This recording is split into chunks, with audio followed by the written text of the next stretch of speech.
दोस्तों आपका 3 फरवरी को कक्षा 11वीं हिंदी का वार्षिक परीक्षा का पेपर लगातार दोस्तों मैं आपको तैयारी कराते जा रहा हूं। ओके, तो इसलिए एक एक टॉपिक को बेहतरीन तरीके से मैं आपको बताते जा रहा हूं, क्वेश्चन आंसर और वस्तुनिष्ठ भी आपकी तैयारी कराते जा रहा हूं हर टॉपिक, क्योंकि आपको पता है हिंदी में बहुत सारे टॉपिक होते हैं, काव्यखंड, गद्यखंड, वितान, उक्ति, माध्यम, पद्य साहित्य का इतिहास, गद्य साहित्य का इतिहास, व्याकरण में काव्य बोध, भाषा बोध, और ये सब आपके टॉपिक होते हैं। ओके, एक एक टॉपिक में आपको कंप्लीट करा दूं। जब हम हर टॉपिक अच्छे से पढ़ लेंगे तो फिर दोस्तों आपके 80 में 80 स्कोर कर ही जाएंगे। ओके, क्योंकि फिर आगे है आपका हर टॉपिक जब बनेगा तो फिर 80-80 नंबर तो आपके आने ही वाले हैं। ओके, तो दोस्तों काव्यखंड, गद्यखंड, वितान, पद्य साहित्य का इतिहास, गद्य साहित्य, इस सभी टॉपिक के मैंने आपको इंपॉर्टेंट क्वेश्चन आंसर, इंपॉर्टेंट वस्तुनिष्ठ बता दिए हैं। ओके, अव्यक्ति माध्यम रह गया था, आप लोग लगातार कमेंट कर रहे थे, तो अव्यक्ति माध्यम क्या, इस वीडियो में दोस्तों अव्यक्ति और माध्यम की हम अति महत्वपूर्ण वस्तुनिष्ठ प्रश्न उत्तर देखने वाले हैं। और अधिकतम विद्यार्थी अव्यक्ति माध्यम जो पुस्तक है इसको इग्नोर कर देते हैं। ओके, और यहाँ से भी आपके ऑब्जेक्ट आते हैं, क्वेश्चन आंसर भी आते हैं। ओके, 2 नंबर का एक क्वेश्चन आता है, तो कुछ सिलेक्टेड है 10 से 12 क्वेश्चन में आपको हर टॉपिक में 10 से 12 क्वेश्चन बता रहा हूँ, उन्हें पढ़ लीजिए, आपका काम हो जाएगा। तो देख लेते हैं व्यक्ति माध्यम के महत्वपूर्ण प्रश्न उत्तर, नेक्स्ट वीडियो में वस्तुनिष्ठ कवर कर दूंगा। बाकी क्रम से तैयारी करना चाहते हैं, सभी टॉपिक पढ़ना चाहते हैं जो मैंने पढ़ाए हैं, ओके, तो क्लास 11th वार्षिक परीक्षा, हिंदी वार्षिक परीक्षा इंपॉर्टेंट क्वेश्चन के आंसर के नाम से प्लेलिस्ट है, प्लेलिस्ट में जाइएगा, क्रम से आपको हिंदी की वीडियो मिल जाएगी, साथ ही अन्य सब्जेक्ट की वीडियो मिल जाएंगी।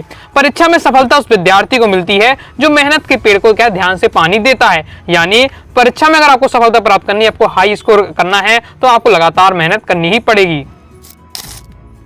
ओके, सबसे पहले दोस्तों हमारा क्वेश्चन है, जनसंचार माध्यम के प्रमुख 4 उद्देश्य लिखिए।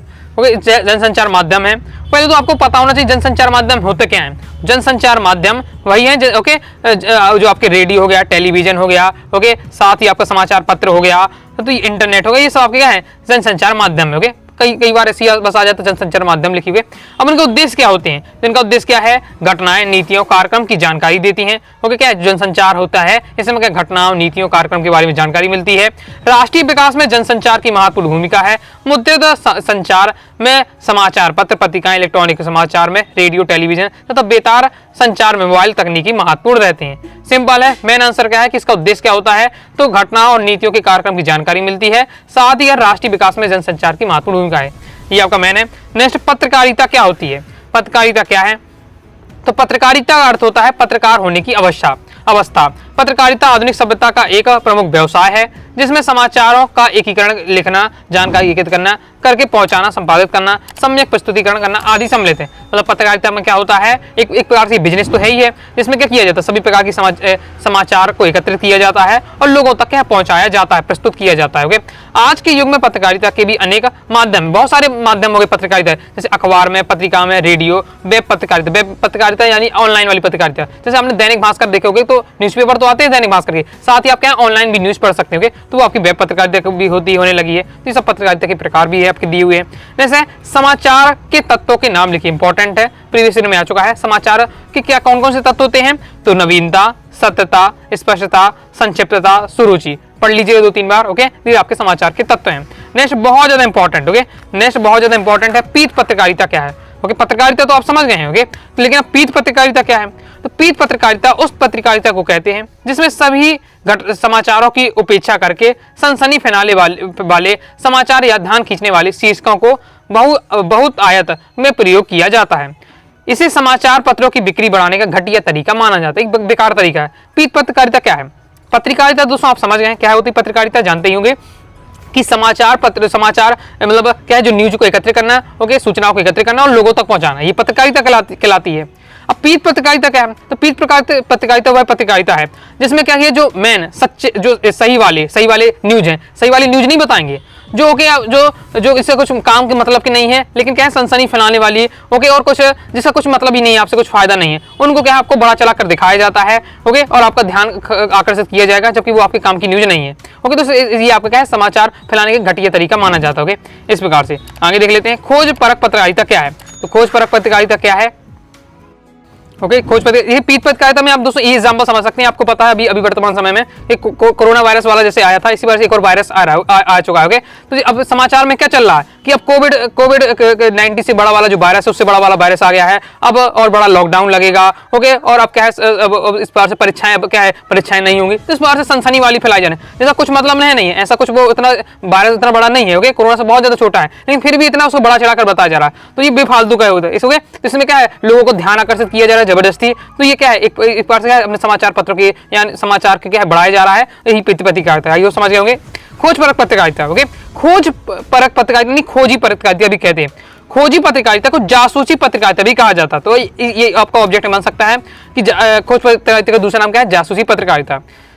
असल में तो हर प्रकार की पत्रकारिता में समाचार बनाने के लिए किसी न किसी रूप में जांच पड़ताल की ही जाती है, यानी कुछ नया खोजने का प्रयास किया जाता है। खोजी पत्रकारिता तथ्यों के खोजने की बजाय से थोड़ा अलग हटकर माना जाता है। खोजी पत्रकारिता में गंभीर अपराध, राजनीतिक भ्रष्टाचार, कॉर्पोरेट गलत काम जैसे रुचि के किसी एक विषय की गहराई से जांच की जाती है। ओके, खोज पत्रकारिता नाम में ही राज छुपा है, खोज पत्रकारिता है यानी खोज करना। अब जैसे पत्रकारिता की हम बात करते हैं, कोई भी जब न्यूज आपको बताई जाती है तो ऐसे तो बताई नहीं जाती, हर न्यूज पर क्या रिसर्च तो की ही होगी। लेकिन खोज पत्रकारिता में क्या है कि बहुत ज्यादा डीपली उस चीज की रिसर्च की जाती है, और इसमें क्या है कुछ रुचि वाले टॉपिक, जैसे किसी नेता के यहाँ करोड़ों रुपए निकले। ओके, कोई बहुत ज्यादा प्रसिद्ध नेता है, बाहर तो दिखा रहा कि मैं समाज से भी हूँ, जब उसके यहाँ क्या है न्यूज वालों ने बहुत ज्यादा ध्यान से उसके बारे में रिसर्च की, तो पता चला इसने बहुत ज्यादा भ्रष्टाचार किया। ओके, सरकार का पैसा गायब कर दिया। इस टाइप के होते हैं, बहुत ज्यादा बड़े बड़े लोगों के देखते हैं कि पैसे निकलते हैं, तो ये सब इसी के अंदर आते हैं इस टाइप से। जैसे वॉच डॉग पत्रकारिता। ओके, नाम में ही सब राज छुपे, तो नाम से थोड़ा आपको याद रखना है। वॉच डॉग पत्रकारिता, वॉच यानी देखना, डॉग यानी कुत्ता, कुत्ते की तरह नजर बनाए रखना, कुत्ते की तरह नजर बनाए रखना, वो वाली पत्रकारिता, बस ऐसे थोड़ा याद रखिएगा। तो वॉच डॉग पत्रकारिता लोकतंत्र पत्रकारिता और समाचार मीडिया का मुख्य उत्तरदायित्व सरकार के कामकाज का निगरानी करना है। कोई गड़बड़ी होने पर उसका पर्दाफाश करना है। परंपरागत रूप से इसे वॉच डॉग पत्रकारिता कहते हैं। देखिए, जो आपको पता है कि जो लोकतंत्र का चौथा स्तंभ क्या है, पत्रकारिता को कहा गया है, मीडिया को क्या है, लोकतंत्र का चौथा स्तंभ कहा गया है। यानी जो सरकार पर नजर बनाए रखने का काम, मीडिया का काम क्या है, सरकार पर नजर बनाए रखना भी है कि सरकार कोई गलत काम ना बनाए करे या कोई गलत कानून ना बनाए। इस पर क्या है, जनता का तो है ही योगदान रहेगा। ओके, देखना कि सरकार को देखना, साथ ही क्या है मीडिया को भी। ओके, जनता को कैसे पता चलेगा कि सरकार ने कुछ नियम बनाए, मीडिया ही बताएगी। तो मीडिया का काम है कि जो सरकार के गलत काम है उनका पर्दाफाश करे। ओके, इसलिए इस मतलब क्या है कि जो कुत्ते की तरह नजर बनाए रखना, किसमें, सरकार पर कुत्ते की तरह नजर बनाए रखना, इसलिए वॉच डॉग पत्रकारिता कहा जा रहा है। बिल्कुल सिंपल दिया हुआ है। ओके, माइंड में जैसे मैं समझा रहा हूँ वैसे आप समझ के रखिएगा, अपनी लैंग्वेज में भी लिख सकते हैं। ओके, नेक्स्ट है पटकथा क्या है, समझाइए। पटकथा क्या है तो देख लेते हैं। पटकथा किसी फिल्म या दूरदर्शन कार्यक्रम के लिए पटकथा लेखन द्वारा लिखा गया कच्चा चिट्ठा होता है। यह मूल रूप से भी लिखा जा सकता है और किसी उपन्यास या कहानी के लिए भी तैयार किया जा सकता है। इसमें संवाद और संवाद के बीच होने वाली घटनाओं दृश्यों का विस्तृत ब्यौरा होता है। इसे अंग्रेजी में स्क्रीन प्ले कहा जाता है। सिंपल है, जब ये कोई मूवी बनती है तो ऐसे नहीं कि कोई कहानी लिख दी है, ओके, तो वो मूवी बन जाएगी।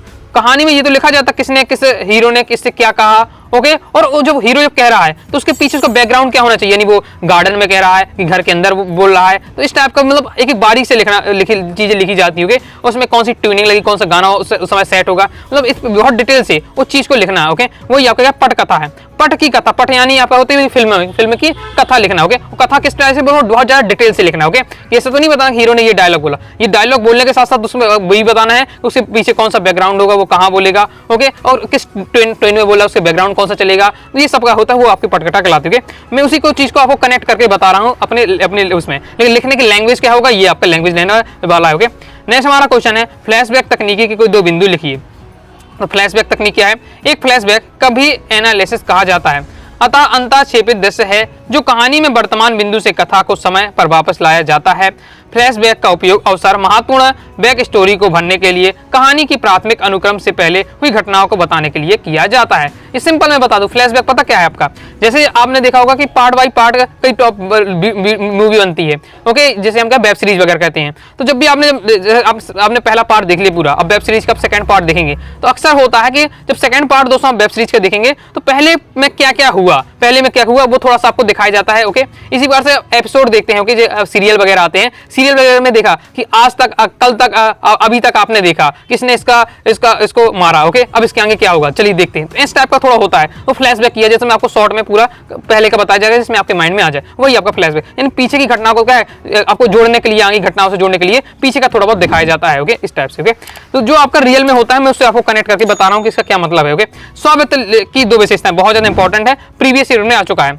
स्ववृत्त यानी वही आपका कहलाता है बायोडाटा। ओके, जो अगर जब भी आपकी कंपनी में आपको जॉब करनी है किसी में, तो आपको सबसे पहले क्या बायोडाटा देना पड़ता है।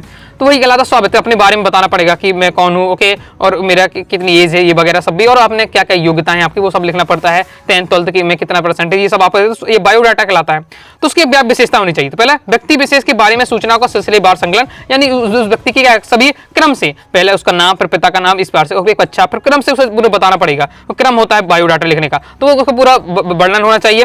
व्यक्ति विशेष की सकारात्मक छवि होना चाहिए, और आपको ऐसा लिखना चाहिए कि आपके इसमें सामने वाले को पढ़ के सही लगे, ओके, इस टाइप से। नेक्स्ट, हिंदी का पहला साप्ताहिक पत्र कौन सा था और कहां से संपादित हुआ? अभी आपसे एक वाक्य नहीं पूछा जा सकता है। तो भारत में छपने वाला प्रथम अखबार पंडित जुगल किशोर शुक्ल द्वारा संपादित उद्दंड मार्कंड था, और 1875 से 80 के मतलब समय में आया था। ओके, तो याद रखना है दोस्तों, 2 नंबर में इस प्रकार से क्वेश्चन आएगा जैसे बता रहा हूं, या फिर दोस्तों आपका एक वाक्य मतलब वस्तुनिष्ठ में आ सकता है आपका, तो याद रखना है। तो हिंदी का पहला साप्ताहिक पत्र कौन सा है? तो ये आपका है पंडित जुगल किशोर द्वारा संपादित उद्दंड मार्कंड। प्रीवियस ईयर में आ चुका है क्वेश्चन, ओके, इंपॉर्टेंट है। नेक्स्ट, ये क्वेश्चन भी आपका प्रीवियस ईयर में आ चुका है। संदर्भ शब्दकोश और संदर्भ ग्रंथ में अंतर, क्या क्या होता है अंतर देख लीजिए। पहले शब्दकोश क्या होता है इसे हम जान लेते हैं। तो शब्दकोश यानी शब्दों का खजाना, ओके, शब्दकोश यानी डिक्शनरी। डिक्शनरी में क्या होता है? शब्दों का खजाना होता है। इसमें एक भाषी समुदाय में प्रयुक्त होने वाले शब्दों को संचित किया जाता है, साथ ही शब्दों की व्युत्पत्ति, स्रोत, लिंक, शब्द रूप एवं विभिन्न संदर्भ परक अर्थों के बारे में जानकारी दी जाती है। शब्दकोश में कई लाख शब्द होते हैं जिन्हें योजनाबद्ध खंडों में उपखंडों में बांटा जाता है। डिक्शनरी की बताया जाए, डिक्शनरी में क्या होता है आप जानते हैं दोस्तों, किसी भी टॉपिक पर क्या पूरी उसमें मतलब सभी की आपकी मीनिंग बता देती है। साथ ही उसमें यही बताया जाता है लिंग, उस शब्द की उत्पत्ति के बारे में भी रहता है। साथ ही इसमें कई लाख तो शब्द होते ही हैं, साथ ही वो क्रम में बढ़ाया जाता है। जैसे आप इंग्लिश डिक्शनरी उठाएंगे तो ए वाला वर्ड वाले पूरे, फिर बी वाले वर्ड वाले, सी वाले इस टाइप से होता है, तो उसमें खंडों में बांटा करें। अब संदर्भ ग्रंथ क्या होता है? संदर्भ ग्रंथ क्या है? मानव द्वारा संचित ज्ञान का संक्षिप्त रूप है। यह कई प्रकार के होते हैं। संदर्भ ग्रंथ विशद रूप से विशाल ज्ञान कोश है। इसमें संदर्भ ग्रंथ गागर में सागर के समान होते हैं। इसमें जानकारियों का सिलसिले संकलन शब्दकोश के नियमों के अनुसार होता है। मतलब संदर्भ ग्रंथ में क्या होता है, किसी टॉपिक की डिटेल से जानकारी होती है। शब्दकोश से हम क्या है, डिक्शनरी से हम केवल शब्द के बारे में जान सकते हैं, लेकिन अगर किसी पूरे डिटेल से किसी टॉपिक के बारे में जाना है तो संदर्भ ग्रंथ के बारे में जिसे हम पढ़ सकते हैं, और हर टॉपिक का थोड़ा शॉर्ट में आपका दिया रहता है। ओके, नेक्स्ट, डायरी लेखन की 2 महत्वपूर्ण विशेषताएं, आपकी विशेषताएं दी है कि अगर हम डायरी लेखन कर रहे हैं, ओके, तो डायरी लेखन में क्या क्या ध्यान रखना चाहिए। तो पहले, डायरी हमारा नितांत अंतरण साक्षात्कार संवाद है। डायरी नितांत अंतरण यानी जो साक्षात्कार तो इंटरव्यू है, लेकिन किसी सामने वाले से इंटरव्यू नहीं करना। ये अपना डायरी में हम जो लिखते हैं वो अपने बारे में लिखते हैं, अपने से लिखते हैं, तो अपने से बातचीत करते हैं, अपना सा संवाद है, खुद का संवाद। ओके, जो बात हम किसी को सुना नहीं सकते वह डायरी में लिखकर स्वयं को सुना सकते हैं। कई बार हम क्या है, कुछ ऐसी बातें होती है लोगों को नहीं कह सकते, दूसरों को नहीं बता सकते, अपनी डायरी में लिख लेते, अपने आप से उसको मनन करते सोचते हैं। जीवन के सुंदर पलों को दोबारा जीने का अवसर मिलता है। साथ ही अगर कोई अपने अच्छा पल अपने लिख रहे हैं तो दोबारा आपको क्या सोचते हैं तो भी आपको खुशी मिलती है। स्वयं के साथ एक अच्छी मित्रता करने का सुंदर क्या माध्यम है, स्वयं से अपनी मित्रता करना, यानी अपने बारे में अच्छे से जानना। ओके, तो आपको डायरी के माध्यम से आप जान सकते हैं, मतलब अपने बारे में अपना खुद लिखना और अपने उसको सोचना, यही आपका डायरी लेखन। ओके, ये सब आपके पॉइंट दिए हैं, कोई भी 2 से 3 आपको तैयार कर लेना है। लाइव से क्या है, लाइव क्या होता है जानते हैं आप, यूट्यूब पर भी इसे लाइव चलता है, न्यूज में भी लाइव चलता है। लाइव यानी क्या है, सीधे घटना का प्रसारण करना, जो हो रहा है वास्तव में वही आपको दिखाना, वही लाइव कहलाता है। तो जब किसी समाचार घटना का सीधे घटना स्थल से प्रसारण किया जाता है तो उसे क्या है, लाइव समाचार कहते हैं, या लाइव कहते हैं, लाइव समाचार। नेक्स्ट, भारत की पहली मूक फिल्म किसने और कब बनाई? तो मूक फिल्म थी राजा हरिश्चंद्र, 1913 में दादा साहब फाल्के ने बनाई थी। याद रखिएगा, वस्तुनिष्ठ में आपका इंपॉर्टेंट और आ भी चुका है प्रीवियस क्वेश्चन। ओके, नेक्स्ट है पहली बोलती फिल्म कौन सी थी और कब बनी? तो पहली बोलती फिल्म आलम आरा थी, 1931 में बनी। ओके, तो अगर याद कैसे करना डेट, देखिए 1913 में आई राजा हरिश्चंद्र, मूक फिल्म थी, और आलम आरा आई बोलती फिल्म है 1913 से 1931 में आई थी। ओके, 1913 1931 ओके, 1-3-3-1 इस टाइप से। नेक्स्ट देख ले, अंतर व्यक्तित्व संचार से क्या है? तो अब नेक्स्ट दोस्तों हमारा क्वेश्चन में अंतर व्यक्तित्व संचार से क्या है। ओके, देख लेते हैं। अंतर व्यक्तित्व संचार मतलब आमने सामने बैठकर बात करना, अंतर व्यक्तित्व आपका संचार।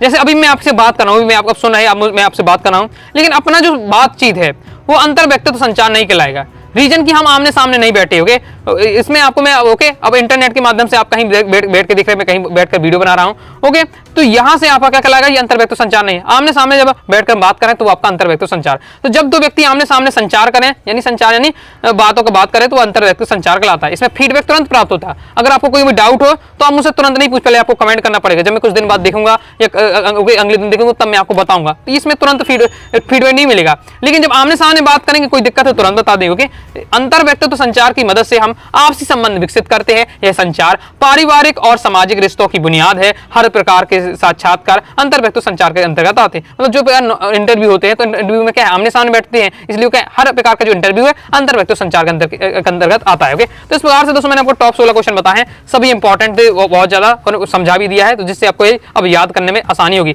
वास्तव में दोस्तों समझ में आया है कमेंट बॉक्स में जरूर बताइएगा। और इससे पहले जितने टॉपिक मैंने आपको तैयार करा दिए हैं, पढ़ना चाहते हैं क्लास 11 वार्षिक परीक्षा 2025 के नाम से प्लेलिस्ट है, प्लेलिस्ट पे जाकर क्रम से पढ़ लीजिएगा।